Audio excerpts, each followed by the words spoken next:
ലോകത്തിന്റെ മുഴുവൻ സാമ്പത്തിക ഭാവിയും നിർണ്ണയിക്കുന്ന ഒരു വലിയ ക്ലൈമാക്സിലേക്ക് പശ്ചിമേഷ്യ കടക്കുകയാണ്. വരും മണിക്കൂറുകളിൽ അവിടെ എന്ത് സംഭവിക്കുമെന്നതിനെ ആശ്രയിച്ചിരിക്കും ലോകരാജ്യങ്ങളിലെ ഇന്ധനവിലയും സാധാരണക്കാരുടെ ദൈനംദിന ജീവിതവും. യുദ്ധം കാരണം പൂർണ്ണമായും അടഞ്ഞുകിടക്കുന്ന ഹോർമൂസ് കടലിടുക്ക് തുറക്കാൻ അമേരിക്കയും ഇറാനും തമ്മിലുള്ള നിർണായക കരാർ ഇന്ന് തന്നെയോ അല്ലെങ്കിൽ നാളെയോ ഉണ്ടായേക്കും. അമേരിക്കൻ ട്രഷറി സെക്രട്ടറി സ്കോട്ട് ബെസന്റും സ്റ്റേറ്റ് സെക്രട്ടറി മാർക്കോ റൂബിയോയും ഇതിലെ പുരോഗതി സ്ഥിരീകരിച്ചു കഴിഞ്ഞു. കരാർ യാഥാർത്ഥ്യമായാൽ ദിവസങ്ങളായി വഴിയിൽ കുടുങ്ങിക്കിടക്കുന്ന നൂറുകണക്കിന് കപ്പലുകൾക്ക് യാത്ര തുടരാനാകും. ഇത് ആഗോള വിപണിയിൽ എണ്ണവില ഗണ്യമായി കുറയ്ക്കാൻ സഹായിക്കും.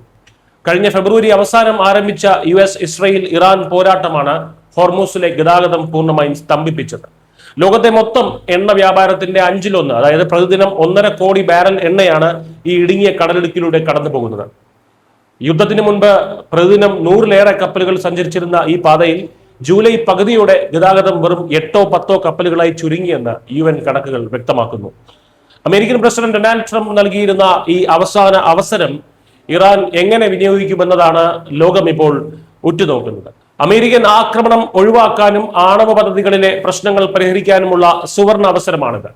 എന്നാൽ ഹോർമൂസ് വിഷയത്തിൽ അമേരിക്കയുമായി നേരിട്ടല്ല ഒമാനുമായി മാത്രമാണ് ചർച്ചയെന്ന കടുത്ത നിലപാടിലാണ് ഇറാൻ ഇപ്പോഴും ഉള്ളത്.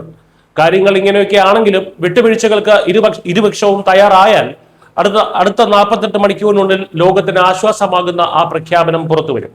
അങ്ങനെ സംഭവിച്ചാൽ അത് ആഗോള സമ്പദ് വ്യവസ്ഥയ്ക്ക് നൽകുന്ന ഉണർവ് ചെറുതായിരിക്കില്ല. മറിച്ച് ചർച്ചകൾ പരാജയപ്പെടുകയും വീണ്ടും യുദ്ധം കനക്കുകയും ചെയ്താൽ സമീപകാല ചരിത്രത്തിലെ ഏറ്റവും വലിയ ഇന്ധന പ്രതിസന്ധിയാകും ലോകം നേരിടാൻ പോകുന്നത്. മലയാളം.